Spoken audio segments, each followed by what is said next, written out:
it's episode 17 here of the Wedding Help NI podcast. I'm Dale Thomas. I am at the beautiful Clawdon Hotel and Spa here in Hollywood in County Down.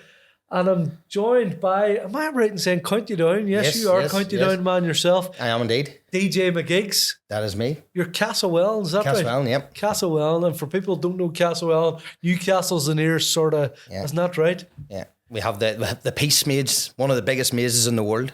There you go. There you go. A few pubs. Oh, he's do, yeah, he's do. They do, yeah. Do you know what? I remember there was a day I was delivering something and I had a wit in Castlewellan for the full day, and I think somebody had told me that there's like a big dam, or isn't there? I went and looked. If you had to spend a day in Castlewellan, you find it hard to get done unless you like to go to a pub, because there's more pubs and shops. It's one. Well, there used to be that. It's weird that there. A lot of the pubs have disappeared. There's only about 4 or 5 now. I think it was about 17, 18 at one stage. I think that's the same anywhere. Like you know, it really is. You said a great. Newcastle would be quite close, wouldn't it? I would spend most of my days in Newcastle now. So there you go. Yeah. And Newcastle, the great for wedding DJs. You know, Paul McKenna, of course, no longer with us. Yeah, but Paul was 3 years dead the other 2 days ago. Paul was brilliant, like you know, fantastic. An education and wedding DJs. There you go, like you know. So take us right back. Where did it all start for you? Or take us right back before you were even doing weddings and stuff. What were you doing, or how did it all come about for you? You see, that's a question that people ask me. How did it all start? It was me and another guy, Stephen Burns, bought a set of decks, went to Ibiza, and we thought we'd get into DJing. Aye. And it started off at... How many years ago was that? Just 1997. Whoa, right. Were you even born anyway? I was. Thank you so much. I keep that is staying on the podcast. So yes, I'm so young. So. You know, it's mad because the name was DJ Infinity then. Right. Aye. But started off and got the equipment between us, but you know yourself, when you're doing something else, it's never going to materialise. He had his things to do, I had my things to do, but I just wanted to continue on doing it, and I don't know how many speakers I blew of my dad's in the bedroom to start off with, you know, wiring them up, you know, back then. I suppose there was a great scene, like, you know. Do you know what I've noticed? Like, and I'm going to touch on it later on, because I was actually thinking about this before the podcast, or I'll actually touch on it now. That 1997, right, and Ibiza and them vibes and stuff. Yeah. You know, 98, we actually went to Ibiza, so that was all the music, but there was huge nightclubs out there at that time. Whereas, no, I don't mean the nightclub scene's not really there as such, you know. No. But that being said, everybody's looking that vibe at their wedding. We'll touch on this earlier because I want to sort of bring me up to this. But you can see now where you've become massive at weddings. And, you know, them songs that would have been played in nightclubs in 98, 99, these big anthems and are you know, basically your wedding party now. You know, you see, you do. It is what it is, you know. I'll go back to where it all started. So we bought the equipment and we done the wee silly school formals and went to Ibiza in 1998. I was just mesmerised by the whole... I mean, you gigging out there in Ibiza? No. I'd only really started, but what you see now, if you want to become a DJ, it's a lot easier than it was back then. Number one, there was no social media. Getting music was a nightmare. The only place that you could get promos or anything was street dance music. Paul McKenna actually introduced me to that. Medell worked in it. So you were going in and getting CDs and singles and vinyl, whatever it was you were after. And that was the place to be. But we're now, you just go on Spotify, you go on iTunes, everything's there. Any of the big platforms, and you buy whatever you want. So that in mind, you were buying equipment, you were buying light. Electronic Centre was the place where I went and got mine. My dad, he was a big backer with me, believe it, back then. He was massive into music. So then I started to do the local pubs in Castlewellan, you know, and he gave me an insight into the 60s, the 70s and the 80s. You know, what to play. Do you know what? That's really important as well. It was massive then, because when you were doing a wedding, now my first wedding was back then too, 98, 99. Right. Local wedding Aye. In the Burndale Hotel. Aye. And, you know, you go into it and just, you didn't treat it like you did treat a wedding today. Aye. You went in, you done your gig, and you just thought, right, that's another one done, and you just moved on to the next one. But we say this in every, you know, I say this in every podcast. Weddings in 98, 99 compared to a wedding now. It's it changed so much. You know, was the commitment there from what I am now? No. Was there other things holding me back? Yes. It wasn't a professional operation. It wasn't a professional operation. I like the party. Aye. You know, and I suppose that's where my story can start, where I partied a lot. And it's not unknown to anyone. I'm a recovering addict. I took a lot of drugs. I've done a lot of drinking. As you say, this isn't not unknown. You've come out and you've yeah, I've spoke about that in many platforms. I've went around schools to talk about my story. So I'm not afraid to talk about it. I'm not afraid to hide from it, because I think it's brought me to where I am back time today. So yes, you would have had a lot of bride and grooms through the 2000s and the mid 2000s, and close to where I just put my hands up and said I needed help. They probably would have been afraid to book me because, number one, will it turn up? Number two, what shape it turn up? You know, so, and they had every right to think that. Actually, my next door neighbour told me that we didn't book me because we didn't know what we were going to get on the night. And I appreciate that feedback. You know, that's what you need to hear when you're going through that. So 2000s right up to 2019. Look, I was busy. I was doing plenty of work, and I noticed that maybe I wasn't as confident later on, before I actually threw my hands up and said, I need help. There was, you were going to a gig, you were maybe tired, you were sleeping all day because you had a heavy one the night before. Maybe you were doing a gig the night before and you fell into a group of people at a wedding or a gig, and you partied all through the night and you came home. You weren't doing as much research into the couples that were getting married. You just turned up, you done your job. You weren't interested in awards. You weren't interested in all you weren't interested really in the next gig, if that makes sense. Or the industry. All you wanted was get paid and move on to the next one. Yeah. But a lot of that was down to my drug use and, well, alcohol. I didn't really drink that much, but it's still, I did do it. I would have had an odd pint at a gig when I was working. I wouldn't even look at a drink now. It's soft drinks or water, whatever you need now, that gets me through the night. It's I seen a massive change personally in my personality, from the way I approached a wedding. Attending a wedding now, it's totally different. You know, like end of the night, I go talking to the bride and groom, I go talking to guests, and I forget that I have a 35, 45 minute of breaking down my equipment and driving home. I'm just in their faces, love to hear how their night went, how their day went. You know, take pride in each couple. Yeah, of course, you know, of course. Whereas before it was job done, get the gear into the van, just throw it in. There was no... a wee bit of OCD now of where this is everything goes. There was no care in it. There was no care. So, but I think now, even like, you know, if you go to like a fan performing at a wedding that you're performing at, you know, you really, you know, you're you know, you're dressed well, you know, everything's very professional. And you saying, so really, like you saying really is up to 2019 that, or when did that sort of come? When did 2018, right, do you know what, now's the time I need to buck up my ears, or when did that come about? It was 2018 New Year's Eve. That was the last day, and I done a wedding in the Carrickdale. And I was lying in my bed all day sleeping, recovering. And they were ringing me, see where I was. They wanted me to come up and do the entrance music, but I was just prepared to come that night to do the full night's entertainment.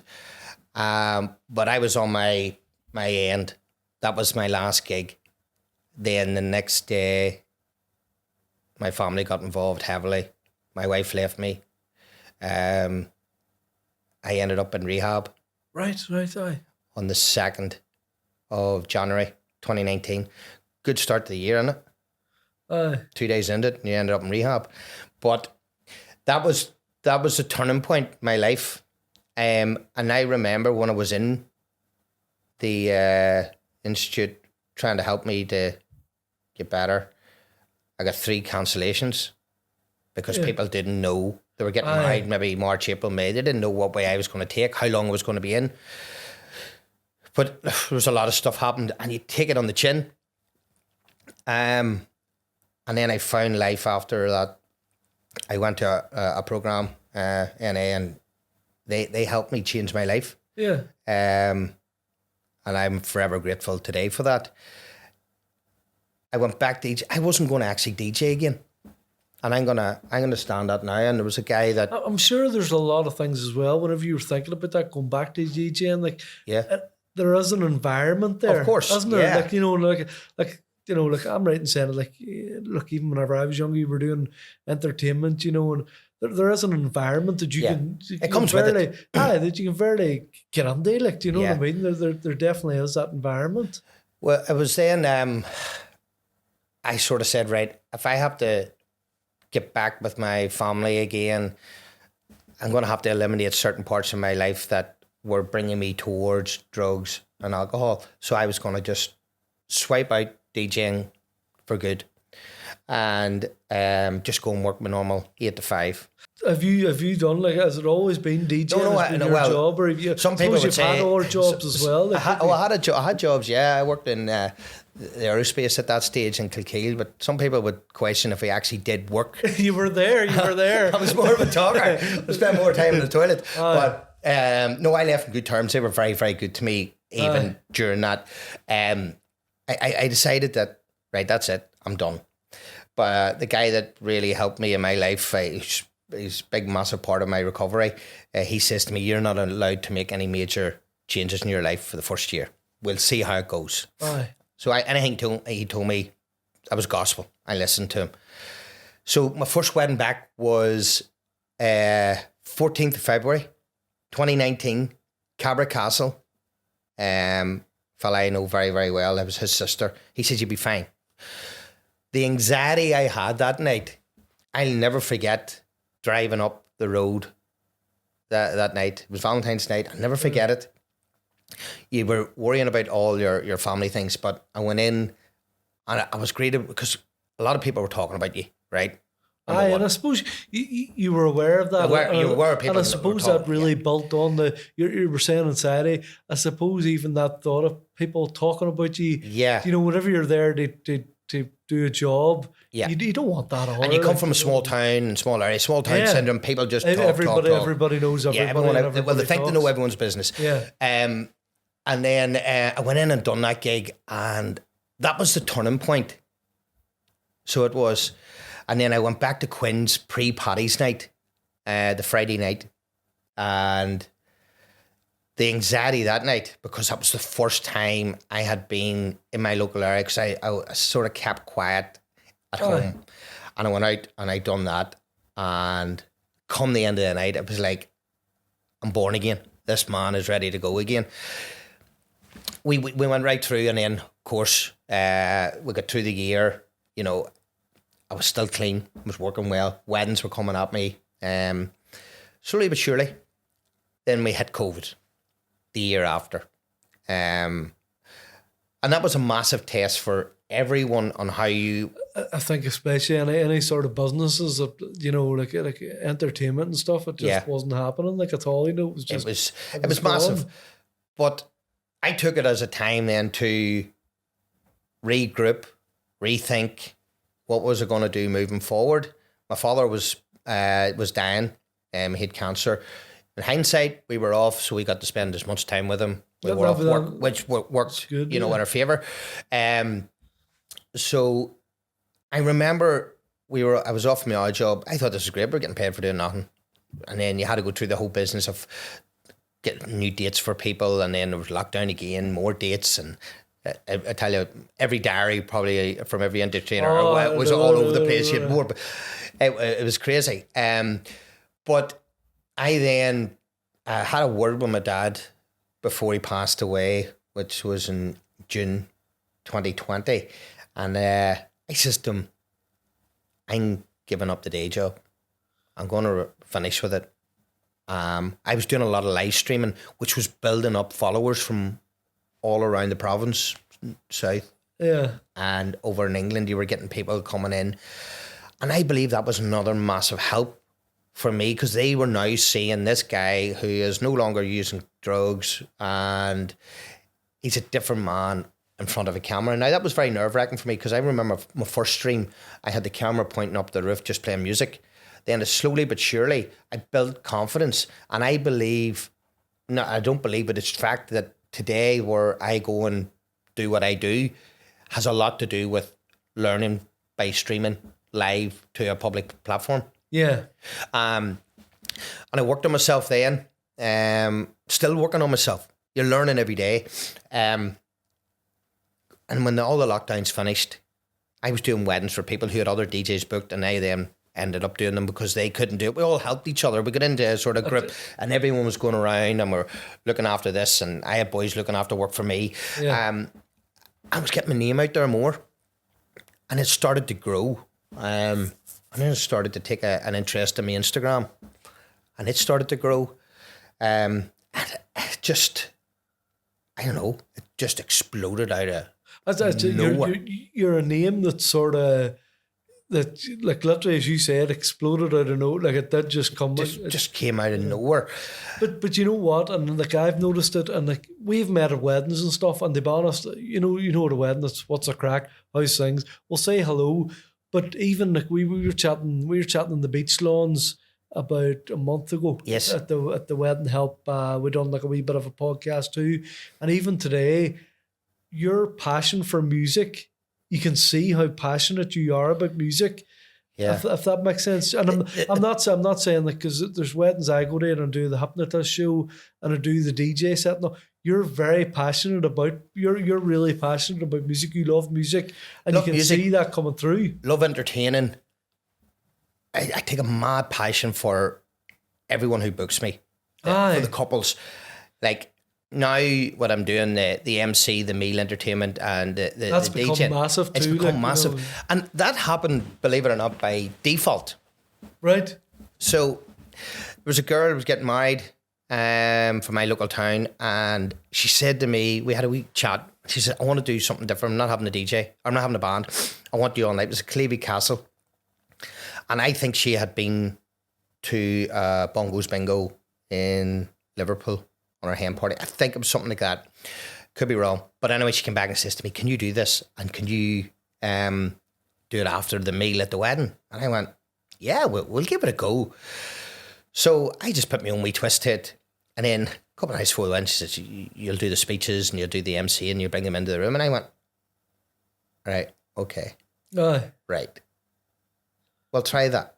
I've never done it before. But you know what? I've done that a few times where I'll do the MC. Yeah. I'll do I'll not go on there as much as would you, but I'll maybe MC them into the room, and I'll enter just the speeches, and then I'll do me after meal entertainment.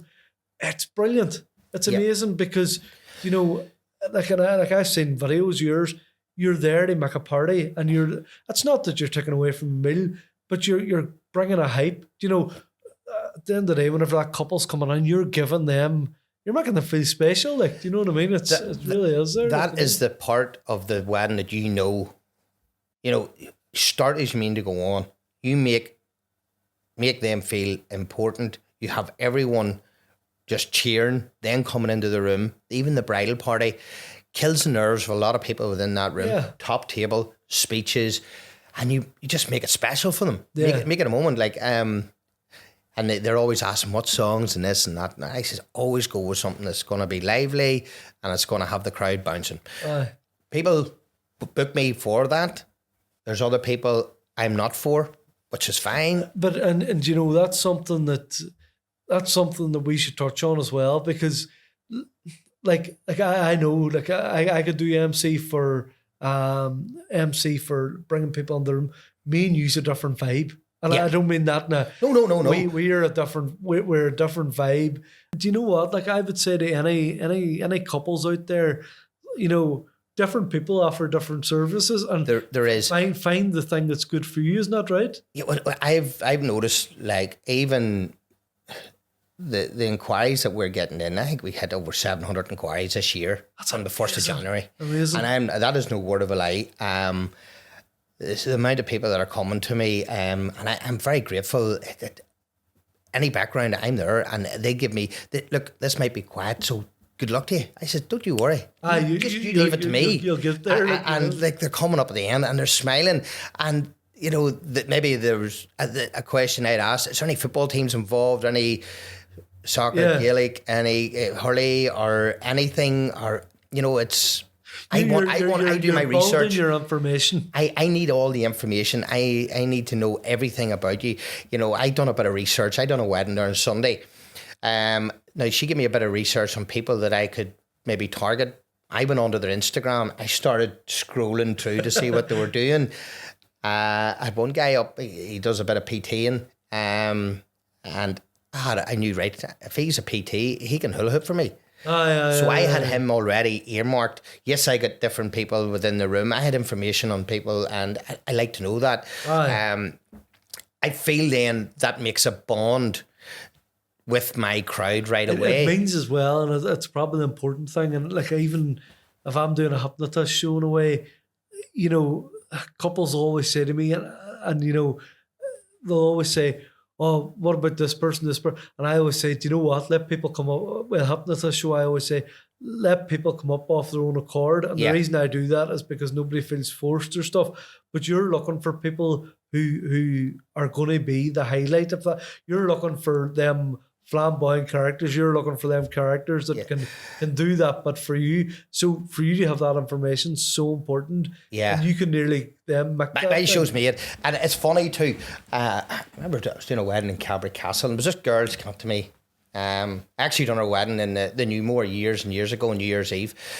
She says to me, now, I'm here to have a bit of crack. Don't get me up. I says, that's fine. I'm not here. I want to make that clear because it's the first question everyone ever asks me about the meal interview. I will see him. And I says, look, I do not force this on anyone. I'm not here to embarrass anyone. I'm not here to ruin anyone's day. But if you have 150, 200, even 100 guests within a room, there is going to be 10 lunatics there. Exactly. Who are up for the crack. And do you know what? It can give you some great pictures.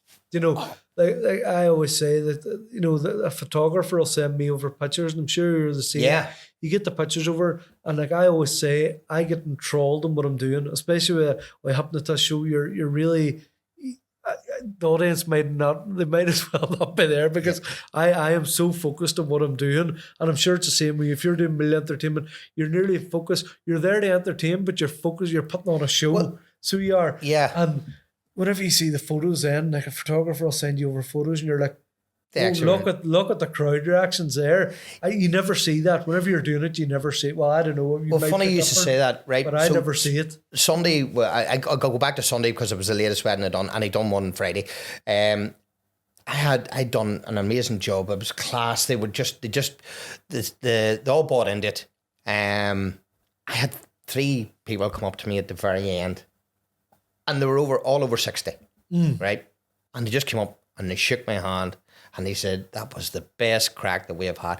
I get more response from older people nowadays that say that is class. I think half that's down to, you know, like, you've left them alone. You let them sit back. I don't even think it's that. I think, like, because I was in the Red Castle last Friday night, so I was doing a wedding, and at the end of it, then I packed all the gear, but I sort of came up round to go up on the top reception. Yeah. Had to go to the toilet, and I met a couple of older ones. They were sort of heading home, and she goes, "You were brilliant." But I think they have in their, and this is wild to say, they have in their head that, oh no, this could be, yeah. You know. And I don't know if it's the same, but I know rightly, that couple had in their head whenever they, whenever my introduction came on, about to come on, please welcome, Thomas Hypnotist, and they had in their head, oh no, what's this going to be? And I would say with you as well, there's older people that go, they're like, Yeah.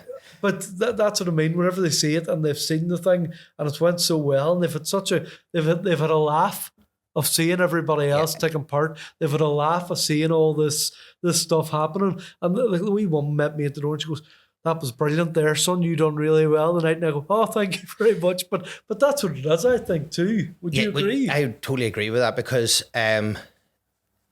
even weddings afterwards, there's always someone, hey, I know why you're here. And I'm like, come on, have a chat. What's your name? I'm not telling you my name. Aye. But at the very end of my show, I don't get much footage myself because I'm in that zone like yourself. And I play Maniac at the end. Like, and I seen a 90-odd-year-old woman, arms up, giving it heaps, just the turn of the year. But it also, the biggest thing that I have seen, and the feedback that bride and grooms that tell me, or couples that they come back and say, you actually brought two families together there, during a meal and after a meal. It breaks the ice. You dress someone up as Tina Turner or Freddie Mercury. You said, you were Freddie Mercury. And you actually help the whole wedding come together. You're right. Now, if you're having a nice, intimate wedding, mate, it's not for you. It's fine. But if you're ready for a party, now, I've done weddings with 40 people doing meal entertainment. I've done 80 people, 120. I've done up to 400. You still get the same show. You still get the same vibe. I give 100%. We were talking about it out there in the foyer. I get nervous before every single gig I go into that I'm bringing a bride and groom into a room. I get nervous. I've always a wee couple of butterflies. Yeah. But once I bring them into that room and we see the place, you've got the napkins going and they get the odd idiot on top of a chair, but they're really getting into it. My nerves are gone. We settle them down, we relax them, they have grace or whatever. If they're not having grace, then we do the speeches. I speak to the parents of the bride and groom or the couples, right? I always speak to them and who's doing the talking. I ease them down, and that is my cue of welcoming them and thanking them for having me part of their son or daughter's wedding. I talk to them and I say, look, don't worry about the mic. Keep it up. We'll look after everything. Keep it clear. Be fine. Say what you have to say. Short, sweet, to the point. If you're feeling anything, just take a wee deep breath. I think, a big part of that as well too, like, and couples won't understand this.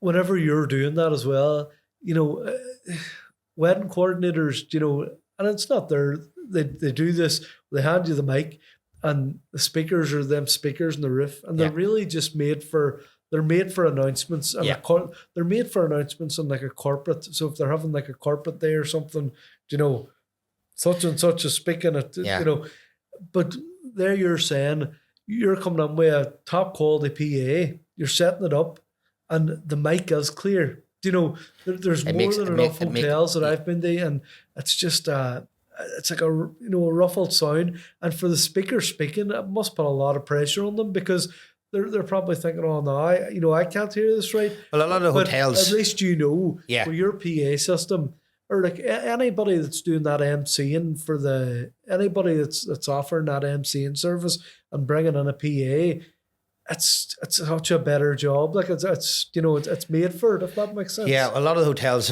love to see me coming now. Yeah. They said, and I suppose it takes the hassle, not the hassle, but it takes the pressure off their wedding coordinator. A lot of them don't like doing it. Aye. And they tell me, Paul, we hate doing it, but we have to do it. Aye. But with you now being here and, you throw your way in. And it just, like I said, from the very first one I done, it grew and grew and grew and grew. And my confidence grew. I added a wee bit extra in. I done this, and I instead of, I know there's the master ceremonies out there, they call it the wedding breakfast, and they do very, very smooth and professional. But again, it's, it's going back to that vibe. The older vibe, and which, I listened to one on Monday. He was incredibly good. But I says, no, I am going to bring the party early doors. I like to ask where you're from beforehand. Have we anyone from County Down here today? Anyone from County Armagh? Right, so we get the cheer, and then I bring that into my meal entertainment. The two counties against each other. Of course, we bring our own wee crack. Then I move on to where I start the DJing. I've already got them people eating out of my hand, right? Yeah. So I've got a vibe going with them all day. I do my research on the music, on what they like and what they don't like. Because there's still people I have a jive. Some people like a wee bit of 70s and 80s. And then there's other ones say, can you just give me... As you take it back, that's where that has come in brilliant, because as you said, you found out about all this music, the 60s, 70s, 80s. And, even like places like Armagh and Tyrone, they're jivers. They're jivers. Yeah. Do you know what I mean? Location has a massive impact. Now, I done a wedding last Saturday night, and they were Fermanagh and Armagh, and I sort of said, right, okay, are you into a wee bit of country? She says, no. Nothing. We want just the tunes. So, I went into that thinking maybe we need to do a wee bit of that jiving. And no, it wasn't. But that's the big question I asked. It's not about playing music anymore, right? No, it's about interaction, really. My interaction is, I suppose now, in my past, I couldn't have done that because I hadn't the confidence to do it. Where now, I used to worry what people think about me before I went into recovery. I don't give it anymore, right? I don't care. I'm going in there, the bride and groom or the couples have booked me to be part of their day. 100%, even if you're feeling under the weather. I was feeling under the weather at the weekend. Wasn't feeling great. But I still went in with 100% effort, 110%. Give it all. Worry about how you feel afterwards. Do you know what we need to touch on as well? Tell us about packages. The packages that I have, it's actually Tricia named it, the McGeeks Experience 1.0, 2.0. I love the names. It's not gold, platinum or anything. No. We go with the 1.0, the 2.0. 1.0 is the top. It's the meal entertainment. It's the introduction, MC introduction, meal entertainment, full night DJing. Very, very, very popular package. Got massive. The 2.0 would be the exact same. Even we'll touch on that too. I think it's become more of that sort of thing where people's going, do you know what? I maybe have that full night. Yeah. And they're nothing against bands. Bands are brilliant. Yeah. You know what I mean? Not against bands, but I work with some amazing bands. Everybody's got their own preference, haven't they? And I think it's just an age thing that a lot of the younger ones didn't grow up with the band thing. Like, I remember when I was growing up, Chevys were here, the Indian. I actually remember the Indians being advertised, and that is maybe showing me age a wee bit. But there was, the band scene was massive. Right, people's asking who the Indians are. The Indians show they were massive. They were brilliant. So they were brilliant. Well, their show bands were massive. So I've seen a change in that, but the reason why they're maybe changing is because they need a DJ that's going to play a wide range, who's got a nice setup, who can interact. Because a lot of the bands interact, so they do their 2 hours and they interact too, and they play their music. So if someone wants you for 4 hours, maybe can go into 5 hours, 5-hour set. You can't play music for 5 hours. Yeah. Right. So they need the brides, the grooms, the couples. They need to put trust in someone who can go into that room, who can transform that room, who can play music to suit everyone in that room, but also interact and have the crack. Add in the games, add in everything. All but extra stuff. Yeah, well, the extra stuff that I have done now, I do the meal entertainment, right? And then I leave that to the side, right? But what I need to do is I need to transform this room in. I cannot just try and play music. Some nights you are biting your nails. I'll not lie to you. There's some nights that you're pushing yourself to the limits. What is going on here? Like, I seen me turn the music down one night, walking out to the floor. I says, what is going on here? I says, we need everyone on the floor. But they just need that wee push to come up. Yeah. And once you have them, they've got over that embarrassment that they feel that I can't dance. It takes a wee while for maybe a wee drink to kick in. But once they get on that floor, that's it. Touch wood. No, that's not wood. But anyway. Have I got wood to rip this or wood anywhere? Go ahead, give it a smack. Touch wood. I have not experienced that in a long, long time. Aye.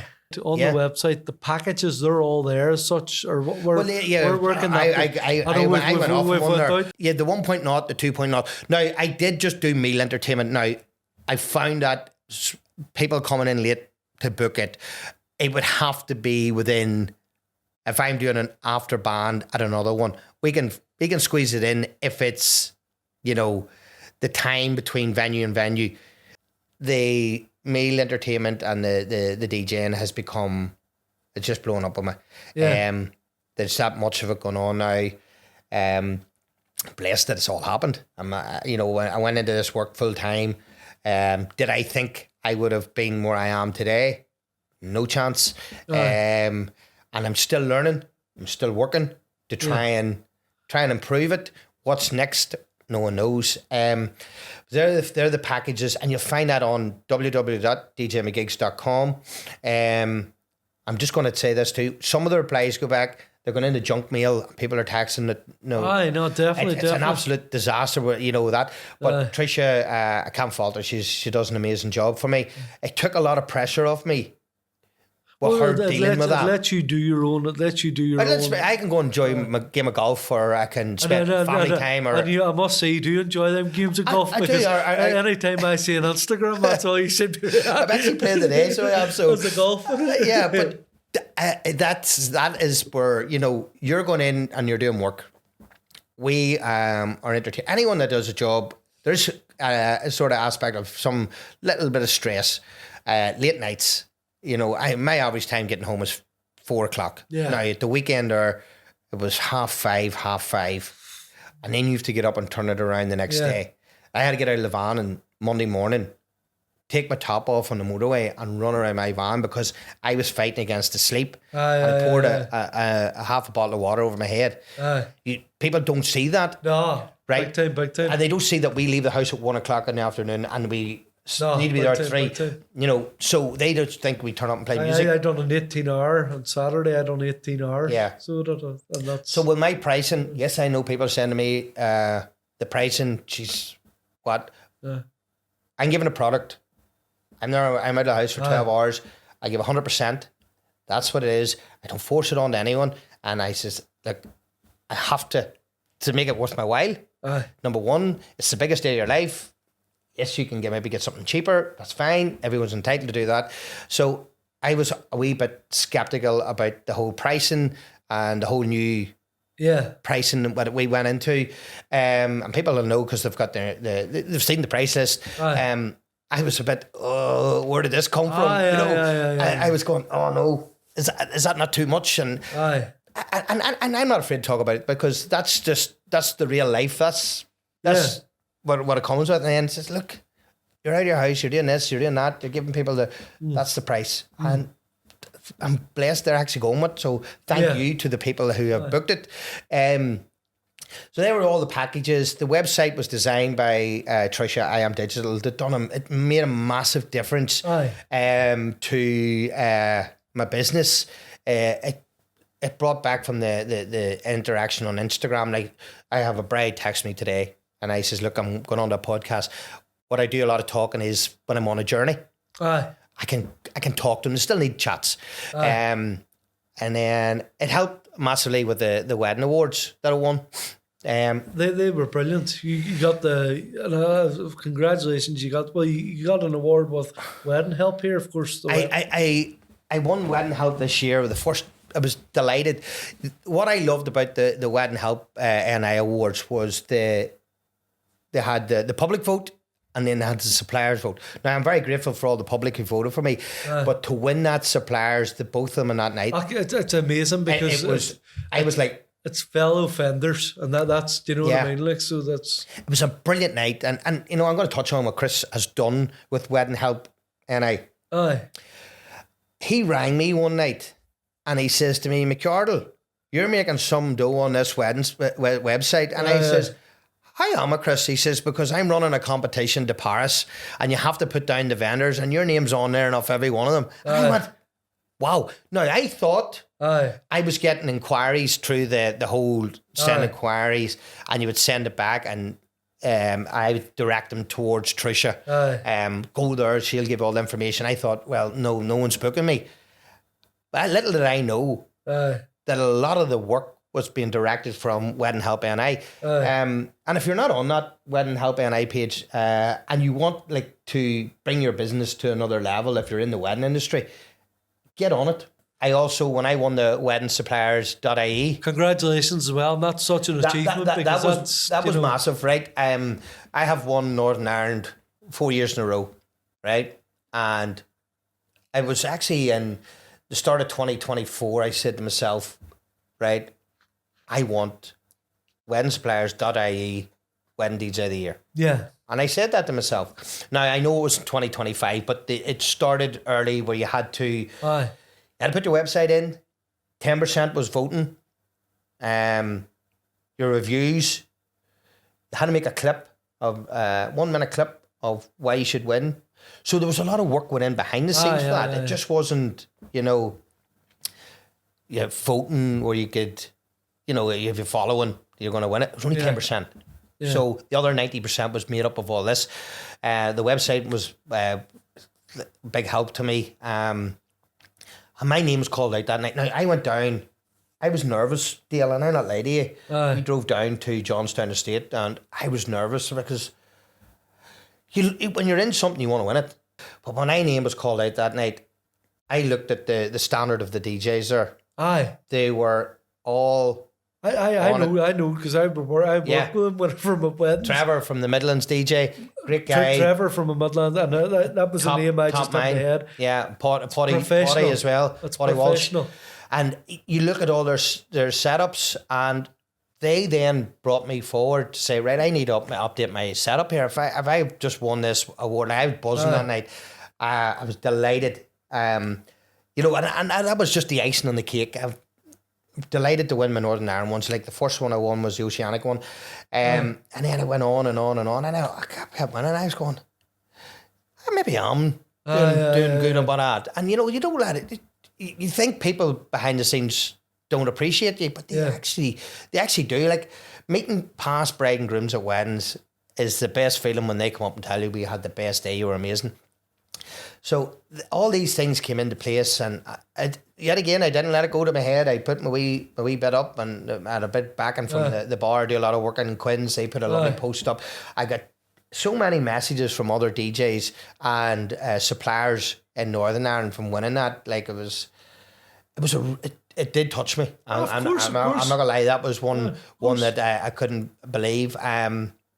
And then to win the Northern Ireland game with Chris, and I'll be up again this year. There's no question about it. 9th of November. We can't wait. It's here in this beautiful in the Claude Hotel, and what I told him about the one that I went down that night. You went into that room and you knew you were at an awards ceremony. Exactly. 450 people. And I'm not running down any of the ones in Northern Ireland. I'm not. But that. I think that's what Chris has done. Chris is basically bringing that standard to Northern Ireland. Yeah, and we spoke about it. And I said to him, I says, look, what Cal's doing down there is an amazing job. Yeah. And I went down there thinking I wouldn't know, and there's people coming up to you talking away, and of course. That was brilliant. But I think even on Wedding Help, there is a great community. It's a great community. It's a great community. But there's so much work for everyone to get. You'll never be short of work. Yeah. If you keep producing the goods, you will consistently get work. It's a massive industry in Northern Ireland. Definitely. So tell us, where can couples find out? If the website's a big one, isn't it? Instagram's my big one. If you want to get any information on my Instagram, DJ McGeeks, you'll find me. There's loads on the grid that you can look at. I actually got told off from Danielle. She says, I'm trying to send you a message, and it said you won't accept it. So I actually went into my messages there and turned that off. You don't need to follow me. I don't need to follow you back. I will get all the messages. Tricia will be on www.djmcgeeks.com. Bear with her because there is a lot of messages and inquiries come in. She definitely will get back to you, and I will get back to you. WhatsApp can be a touchy one sometimes. Have you gotten TikTok yet? Are you on TikTok yet? Well, I have got a big wedding coming up this year, right? Aye. And she's a massive TikToker. Right. The couple, they're probably the biggest in the UK. Right. And I'm trying to work towards my TikTok for her wedding. That's where I hope to use it as an advantage, and no point in saying I'm not, because I'm just delighted to be doing her wedding and doing her wedding. Of course. And so I'm slowly but surely I've made inquiries with a wee girl. She's actually in university in Manchester at the minute, and once she gets everything tied up, I'm gonna give her all my content, and she's gonna start. I have all the content from the weekend's weddings, so she's gonna put that together and do wee reels or whatever. It's so hard. Oh, it is. I do a story on Instagram. It's done, but I get a lot of photographers, videographers who collaborate with me. It is so hard. When I get in so many they're photographers, videographers, we collaborate together. Yeah. So it's going on my page. Looks good on my page. Looks good for them. So that helps. But I don't have time for editing and things like that. I like a wee bit of Paul time, you know. Yeah, of course. I've seen these golf trips. I'm never invited into them. No, I went to Dubai. I've been to Portugal. I go to Portugal 2 or 3 times a year. The furthest I would give them the City of Derry, like, do you know what I mean? The City of Derry Golf Club might be the furthest I would get, you know. Or Foyle Golf Club, like, yes, you know. The socials, I suppose my Instagram is the best. Facebook, I find it's just, I don't get much work from it.